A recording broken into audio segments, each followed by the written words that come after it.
வேலை இல்லாம இருக்கிறவங்க, திருப்தியான வேலை இல்லாம இருக்கிறவங்க, படிச்ச வேலை இல்லாம இருக்கிறவங்க, சரியான ஒரு இடத்துல இன்னும் பிக்ஸ் பண்ணப்படாதவர்களுக்கு இந்த வார்த்தையின்படி ஆண்டவர் ராஜாக்களிடத்திலிருந்து உங்களுக்கு கடிதங்களை கர்த்தர் அனுப்புவாராக.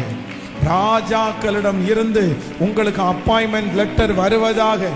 இயேசுவின் நாமத்தினால் அது நடக்கட்டும். ஆமென். நீங்கள் நினையாத இடத்திலிருந்து உங்களுக்கு அப்படிப்பட்ட ஒரு அப்பாயின்மெண்ட் லெட்டர் வருவதாக. நினையாத இடத்திலிருந்து ஒரு அழைப்பு வந்து ஆண்டவர் உங்களை கனப்படுத்துவாராக. நினையாத இடத்திலிருந்து ஒரு பிசினஸ் வரட்டும். நினையாத இடத்திலிருந்து ஒரு அபிஷேகத்தை கர்த்தர் அனுப்புவாராக. ஹல்லேலூயா. கைகளை உயர்த்தி இது நடக்கணும் ஆண்டவரே. சிலருக்கு இது தீர்க்க தரிசனமான வார்த்தை. அம்மா, நீங்க எதிர்பார்த்துட்டு இருக்கிறது வீணா போகாது. சிஸ்டர், நீங்க எதிர்பார்த்து இருக்கிறது வீணா போகாது. பிரதர், கர்த்தர் நினைச்சாருன்னா கர்த்தர் எந்த இருதயத்தையும் நமக்கு பக்கமாய் திருப்புவார். கர்த்தர் திருப்புவார். ஹல்லேலூயா, ஸ்தோத்திரம். மொர்தெகாய்க்கு போன அழைப்பு உங்களுக்கு வருவதாக.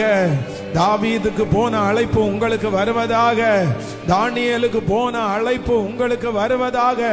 யோசேப்புக்கு போன அந்த அழைப்பு உங்களுக்கு வருவதாக. இயேசுவேன்னு கைகளை உயர்த்தி, அப்பா நாங்க நம்புறோம். முழு பலத்தோடு சொல்லிக்கொண்டே இருங்க. இந்த வார்த்தை நிறைய பேருக்கு இதை ஆரம்பிக்கும் போதே நிறைவேறி கொண்டிருக்கிறத நான் உணர்றேன். உங்க பிள்ளைய தேடி அந்த அழைப்பு வருகிறத உணர்றேன். ஆமென். தடைகளை தாண்டி வருகிறது, கடல்கள் தாண்டி வருகிறது. ஓ, சமுத்திரத்தை தாண்டி வர பண்ணுகிற கர்த்தர்